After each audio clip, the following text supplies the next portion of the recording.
Exactly. James Bond is here. He's from Living Classrooms Foundation. It's all brought to you by our friends at the Maryland Lottery in conjunction with Jiffy Lube, Multicare.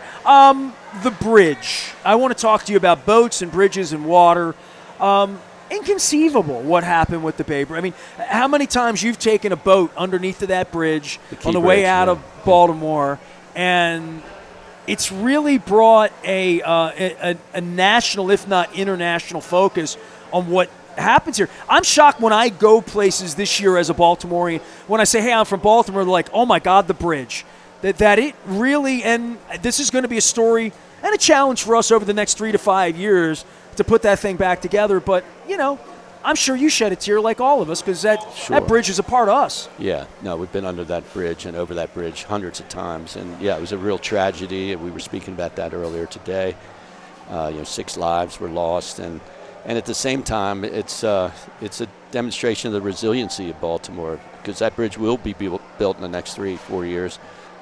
In fact, we've gotten some funding to have job training along the Baltimore waterfront, and we hopefully are training some people that are going to help rebuild the bridge. And so Living Classrooms will be involved with that. And one day there will be another bridge there. And your boat will go under it? Yes, sir.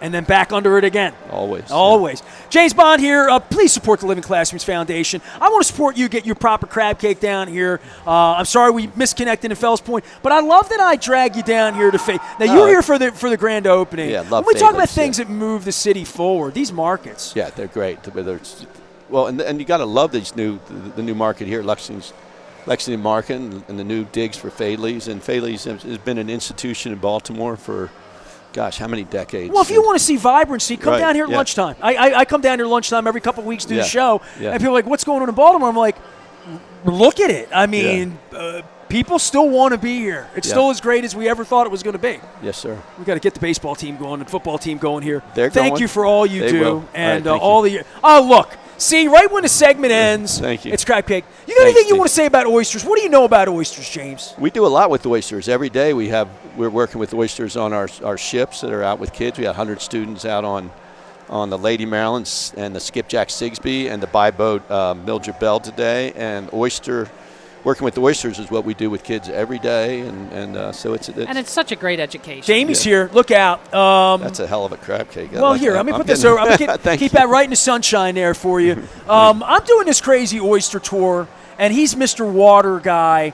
Do you want to give just a little bit of like how this oyster tour happened? Because she brought me fried oysters about 18 months ago, and I'd never had a fried oyster in my life. And you'd say, well, why is that? And I'm thinking, well, where would I be to get one? Because oysters, even when you're catering an event like Maritime Magic, you're just shucking them. You're not frying them on scene. And I eat raw oysters at Maritime Magic every year. You always have somebody there doing that. But prepared oysters, whether it's the char grill that I had for the first time at New Orleans at the Super Bowl 12 years ago at, what's that, whatever that place that in the Hilton that serves them. And I had never had an oyster grilled with the butter and the garlic until then. And I'm thinking, I've never really had an oyster I don't like. So you have set me, although somebody tried to give me one on a deviled egg. Now, you know I wouldn't eat that. A raw one on a deviled egg? No, they do an oyster fritter deviled egg thing at the Urban Oyster. That sounds good to me. Yeah. I don't like deviled eggs. That's not my thing. But, okay. But that's this right. oyster you don't tour, like the deviled egg. she started in on me, educating me, because that's her role, is to be the den mother and to make me smarter, Schoolhouse Rock. And she gives me the oysters, and I'm eating, and I'm like, that's delicious. It's like fried chicken, but it's like that. And tender, more she tender. started saying, well, you do know the yeah. oysters are the reason these crab cakes look as good as they do. And I'm like, Damie, what do the oysters have to do with the crab cakes? And then you said they oxygenate the bay. Well, they also filter the bag. Okay, so keep they going. Filter. So they are the filter for the whole, actually, the ocean too. I mean, but the ecosystem. Yes, all the estuaries, wherever there's oysters, they're filtering the water constantly. That's what they do. They're a water filter, and because they filter it, there's less pollution. Less pollution means more fish. More fish mean more oysters. I mean, more crabs. I mean, the whole thing is a cycle. We didn't realize that we were such a big oyster town. Baltimore was. Oh yeah. And With this all is the like canning of oysters. yes, canning of oysters it was from the the world center for it. Yeah. from the early 1800s. A lot of folks. So you speak of it as knowing it. Yeah. I didn't know this stuff, and I'm from East Baltimore. For you know? 150 years, we took out all our oysters out of the Chesapeake Bay, and they all left this harbor. And I mean, we have pictures, old photos of mounds and mounds of oysters all down here, but before the harbor was even there. That harbor is built on oyster shells.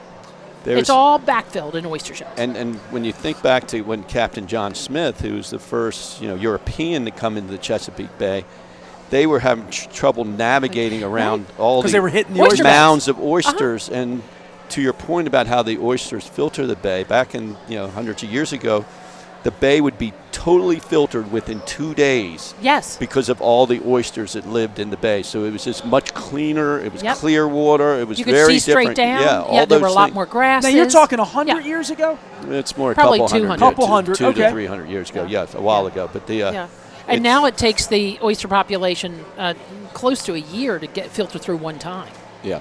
I think we're closer to 6 months now. I mean, there's a whole effort that the Chesapeake Bay Foundation, other organizations, Living Classroom, have been involved to repopulate oyster beds. Well, this is where when she Chesapeake. fed me the fried oysters over at the old location, I ate it, and she says, "Why do you think we have a shell? Look back shell to shell recycling only, system. shell recycling." And I'm thinking, well, they have that at Costas too, and every place I've ever been where there's been an oyster, they've separated the shells, and I'm like, I just thought that was like recycling the way I recycle my plastics. That's a whole. That's the substrate that the baby spat oyster need to attach to. So We around didn't Fort know Carroll. that. Yeah. I didn't know. I don't think a lot of people know this. No, but we didn't know it for years. We didn't actually know it until 1940s, maybe late 30s, because we were taking them all out, and we were using them for other things. We were grinding them up and making calcium tablets, and we were making chicken feed, and we were making bricks. You can go down to Annapolis, and all the bricks have pieces of oyster shells in them. maybe like that. We were making driveways. We were making everything out of them, and we didn't realize that without putting them back into the bay, all we had is mud on the bottom, and with the mud, the baby oyster can't live on the mud. It has to land on another shell in order to spat. And when it does spat, then they grow on each other. And literally, when they pick them out, they have to chip them apart. So oysters don't come as a little individual swimming, They start off as plankton, but they have to eventually find something to attach to the oyster bed. So you talked about where the Key Bridge is. There's Fort Carroll there. There's right outside the Key Bridge. That was built by Robert E. Lee, who was an engineer back before the Civil War. So Fort Carroll's been there a long time. And so starting 32 years ago, Living Classrooms began to, with the help of students, take and put oyster shells and then baby oysters around Fort Carroll, and then working with CBF and other organizations. So it becomes an oyster rock, basically. Well, it becomes an oyster bed. That's totally surrounded. bed. Now, we don't eat those oysters just because I'm not sure how healthy they would be, in that location. But as far as from a filtering standpoint, they're amazing. And they're big, huge oysters that come out of there. So just this past week, we had Baltimore City students on our ships taking these bag full of little baby oyster spat and a bunch of shell and putting them out there. So that's why I brought you by today. I knew he would know as much about it. That's why I landed. She knows a lot more than I do. But I mean, between both of you, I don't know any of this. And the part about eating it and the part about where these farmers come from all over the state, I'm going to be at the B&O Railroad Museum next Thursday as part of their big gala, is right before your big gala, and it's the Oyster Recovery Partnership, which I'm trying to promote them all month too. Oh, they're great. Because I've been eating these crab cakes. I've been taking these crab cakes for myself without proper. By the way, she brought oysters by. Let me get in here. Oh, what is this all about, Damye? Look at this. Oh, those are this our becomes the grilled oyster tour. oysters. This is the real oyster tour now. We're doing a real thing. So those are the grilled oysters. Now these are all. They're the smaller ones. They're farm-raised oysters. Those are from Fallen Pines. Nice. Do you know Fallen Pines? Yes. Wonderful guy. Great oyster farm. Nice and salty. I think I'm going to interview him on Thursday. I think he's coming up as B&O through the event next week. Yes, he is. I'm having 7 we're or gonna 8 see him. farmers on next week from all over the state. Oh, good. I have good. From St. Mary's in Hollywood and down by in that area, and You got then Pat then the Hudson coming? Chickatink, or the Eastern Shore, and then I the think southern he's part on of the Eastern Shore. Fallen, Hudson? yeah, Fallen Pines is down by Chincoteague. Yeah. Yes. Okay. Well, there's several. I mean, it's the bay, right? But these are creatures that are coming right out of this water here. Yes, Wow. yes. What are you making? What are we topping them with here? We have garlic butter and Parmesan. Can I and- steal his fork? I'm gonna steal your Yes, fork. Here, and then James. we have. save me then one, we Nestor. have. You can have some too. We'll grab another fork. No, and then we have an Oyster's Rockefeller. That's our Rockefeller. So Your we made Rockefeller has bacon on it. It does. I haven't had a bacon oyster yet. No? I've had spinach. Oh my God! Oysters Hold on. and bacon. Come on, I'm man. 14. Angels on horseback. I'm 14. Angels on horseback. That's what they called. It's, and, I mean, we're talking about a 100-year-old recipe now. Angels on horseback. That right is here. that is bacon wrapped around the oyster and baked. Wow. I haven't had Angels one on of those yet. horseback. Oh, So yeah. today's day 14 of the Maryland Oyster Tour. This is what I am, and we're doing. These are considered grilled, right? These are over an open grill, or are Yes. they baked? No, they're not baked. They go under a broiler. so Under a they're- broiler. Okay. They're grilled. So this is going to be more like that New Orleans style. Yes. But I see. Is that cheese on there? Yes. I went into, I want to plug all these places. I went to Dylan's Oyster Cellar in Hamden last Thursday before the Pearl Jam show. I was alone. My wife didn't go. I went in, and I got the roasted oysters. And I did the video that I've been doing every day that you'll find out there. All of it brought to you by our friends at Curio Wellness, as well as our friends at Liberty Pure Solutions. And I was eating the oyster, and I'm like, that's so cheesy and delicious. And I ate another one. I'm like, I can taste the cheese. There wasn't a damn bit of cheese in it. It was breadcrumbs and garlic, and the breadcrumbs were ground down that it looked like a Parmesan cheese. And it was buttery, so it had this. I've been eating Creaminess, stuff. yeah. I had an Egg Benedict oyster fritter at the Urban Oyster last Sunday with my wife. This is where I almost got the deviled egg. My wife said, "You'll get in." I said, "Damye is in Italy having a good time. I do not want to disturb her mojo by eating a deviled egg without her, because I don't want." But I ordered there. I wasn't going to order it. I'm like, eggs and oysters. That's a little weird. I'm like, well, I'm here to be weird, and so I ordered it. That shouldn't be hard for you, Nestor. I know. Thank you. I It comes appreciate you saying naturally. that. French toast, oyster fritter, poached egg on top. Wow. It was divine. Like, I cut into it, and I'm like, maybe the deviled egg wouldn't be bad. But it was an egg and oyster together. Where else I did something else really weird. The oyster shooter thing. So I've done it yeah. with vodka. Last night I did one with tequila. Don't tell anybody. It was a shooter thing. I'd rather just eat it raw and shuck them. Yeah. Fried oysters, had a couple of those, and you're guilty on that and bringing me those. I'm trying to think if I had anything else that's been really weird. I mean, you can do anything with an oyster. Baked These oysters, here, curried oysters. From Oh my Fadley's, who is Curried oysters. These Oh are my God, amazing. curried These are oysters. All right, this is Hold my on, first one I'm with gonna bacon. grab you another fork. What did you call this bacon thing? What did you call it? Something? Oysters Rockefeller. That's Rockefeller. All right, hold on. Let's see. So You got a fork you're an there. Oysters Rockefeller virgin, You are got- you? oh man. my God. Yeah, hello. Every Where have day. you been, man? Well, how often do you eat oysters? Pretty often. Really? Yeah. You're taking them for yourself. I can see what you're doing. No. I saw what you did there. I saw what you did there. Give him a fork. Did you squirt lemon on that, or do you not? You You can. can? Yeah. You it's like good lemon on it? All right. Yeah.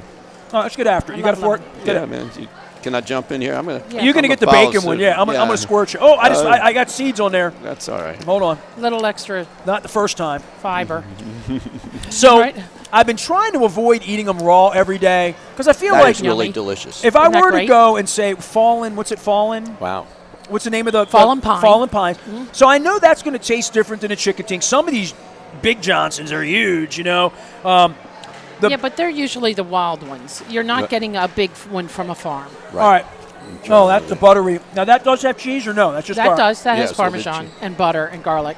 I taste the Parmesan in that. Delicious. Okay, so Yeah. the best oyster I've had, no offense to yours, but this is a weird one. That's the best I've had in a long time. Thank you. No, these are delicious. I mean, every day I'm learning about this stuff. We went to Annapolis last weekend.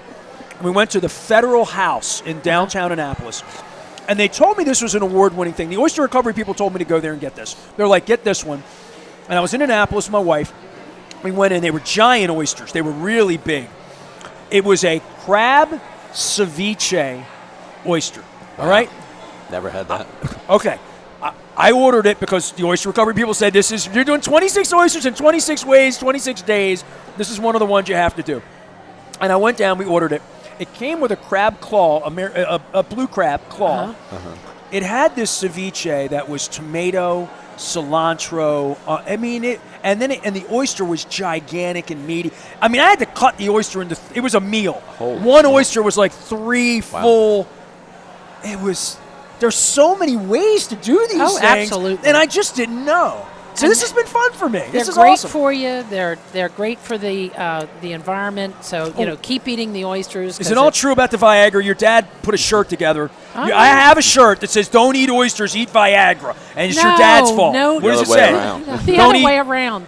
Forget Viagra, eat oysters. She's reading from the shirt. It's right over my shoulder. You're reading it right there. Forget Viagra, eat oysters. The year Viagra came out, which I think was 1984, Okay. my father put those signs up at the Raw Bar That's and great. started making T-shirts. I had never had a char-grilled oyster.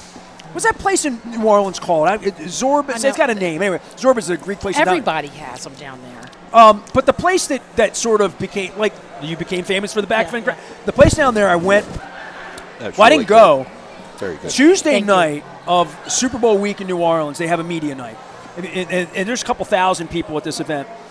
And it was New Orleans food. I was down there. It was a Maritime Magic kind of event with all the best New Orleans restaurants serving the media on the Tuesday before the Super Bowl, and we're in the Super Bowl.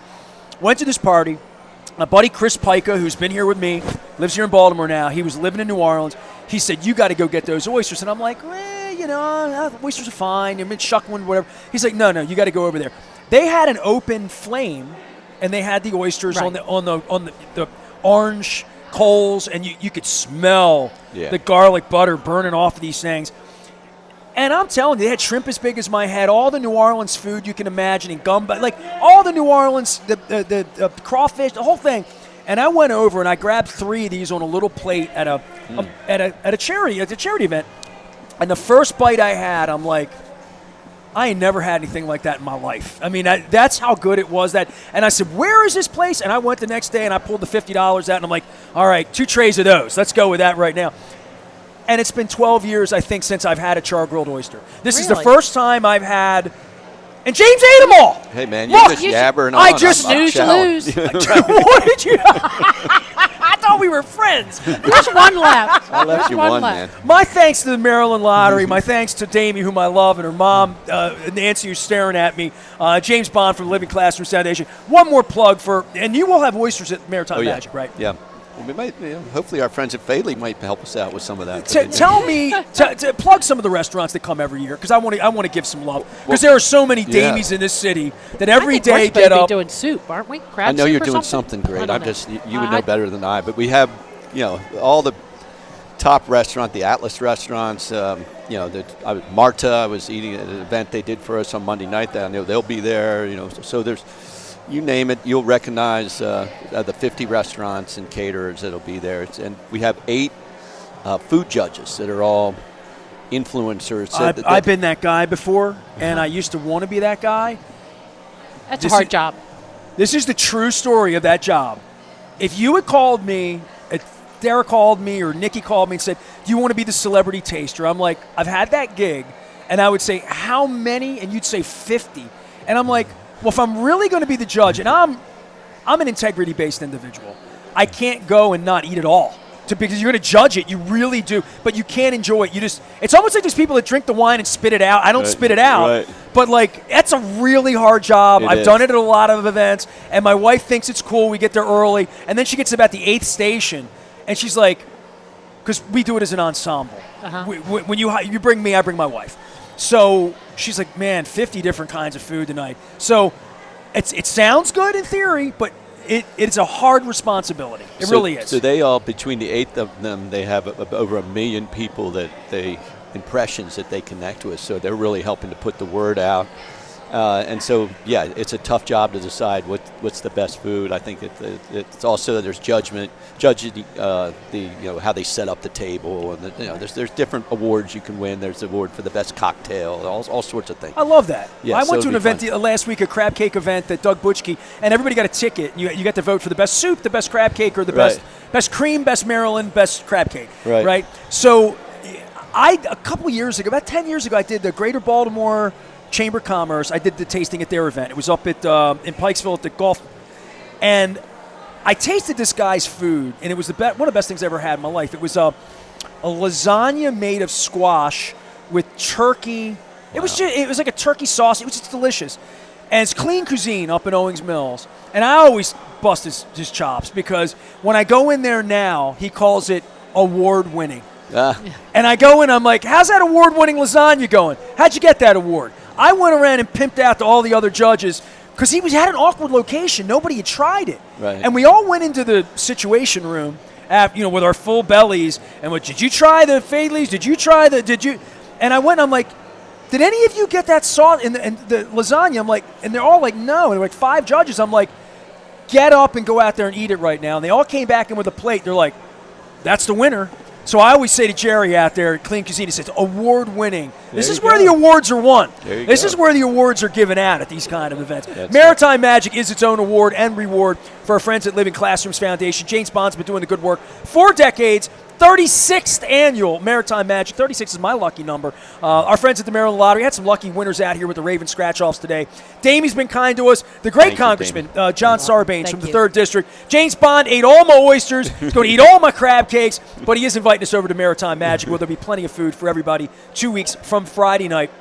The Orioles will have won their 2 games on Tuesday and Wednesday. They're going to take off Thursday, take off Friday, come down to Maritime Magic, and we're going to fire the city up on the 5th of October, my brother's birthday, for Game 1 of the ALDS. Did I do a good job? Yes, sir. LivingClassroomsFoundation.org is the way to find him. Fadley Seafood is the way to order crab cakes from anywhere in the world. There is a great way to do it. Come down here to Fadley's in Lexington Market, experience the new old location, and rockfish on special, right? You got all sorts of things going on here. Beautiful rock.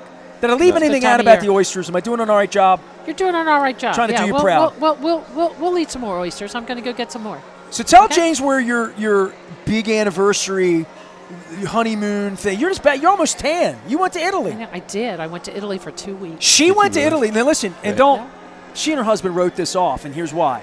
They got Maryland blue crabs growing out there, and she did an Italian research project. A little recon job. That's great. Did. What happened? I Just need to find this out. Days. Did you find a Maryland crab in Italy? We did. We found the Maryland crab. Really? We found a couple of people that are trying to learn to process. It's hard to talk the Italian people into something new. So they have a big problem. Well, they think their food's the best already. They think they don't need our food. Well, they're literally, we're at a couple of different restaurants where they take the entire crab, they boil it, and they stick it on top of a plate of spaghetti. Oh, so wrong. And you have to dig through it and take the shell off and the guts out and everything else on top of your spaghetti. Yeah. And so that sounds elegant. I know. And of course the boiling is never a good idea either because they're mushy. And so anyway, we've got a lot of work to do. I've got a lot of videos to translate into Italian. A crab? What's wrong with you people? But we're What are you from North Carolina? What are you doing? They boiled them. They literally there's some dishes. One they cut the crab in half, guts and all, and turned it up on its side and put it into spaghetti with some mussels and clams around the outside. And I'm like, holy moly, you got to be kidding me. Being half Italian myself, I would say if you tried to talk to them, they wouldn't listen to you anyway. No, and they won't put Parmesan. They don't put Parmesan with their seafood. That is like a huge taboo. What? We put Parmesan with seafood That's all the time. Saltiness. They probably think it has enough salt already. Seafood? No, it's a big taboo. I mean, they literally wild. look at you like you got 3 heads if you ask for some Parmesan. It's like asking for an ice cube in Europe. They look at you funny. Yeah, they do. They look at you funny. So, but we had a wonderful time. It was our 40th anniversary, and it was a great trip. Look how happy she looks. That's Yeah, great. it was great. It was Get great. on out to Fadley's. Great people doing great things in the city. People like James, people like Congressman John Sarbanes. Did not have Luke down here today because he was too busy running around football and baseball. It's baseball, it's football. It's the time of the year we love the most. Yankees and the Orioles this week. Orioles taking on the Ravens taking on the Bills. We'll have full coverage all week. All of that brought to you by our friends at Jiffy Lube Multicare. I'm going to sign off. I'm going to give James a lucky Raven scratch. We had a $20 winner at the table a couple minutes ago. Yeah. So I want to make sure James gets one of these as well. He's eating all my oysters. He's taking my lottery tickets. Our friends at Curio Wellness also sponsoring the Maritime Magic event, and our friends at Liberty Pure Solutions keeping our water crystal clear, just like these oysters help oxygenate and populate the bay, keep the bay nice and clean. And I'll be back to see you soon. Next time I come to see you, be after the Orioles World Series parade. Oh, that would be. I just like saying that. I like it too. I like saying that. Thank you, Nestor. In my dreams. I James hope so. Bond, I Living hope so. Classrooms Foundation, Thank you, Damye Hahn. Thank you. Coming down to meet her mom on Saturday. She's still mixing up the crab cakes down here as well. I am Nestor. We are WNST, Towson, Baltimore. Baltimore Positive, the Oyster Tour. Once I find some more oysters, we'll continue on. Stay with us. We're in Baltimore. We're at Fadley's. We're the Maryland Crab Cheers. Cake Tour. That was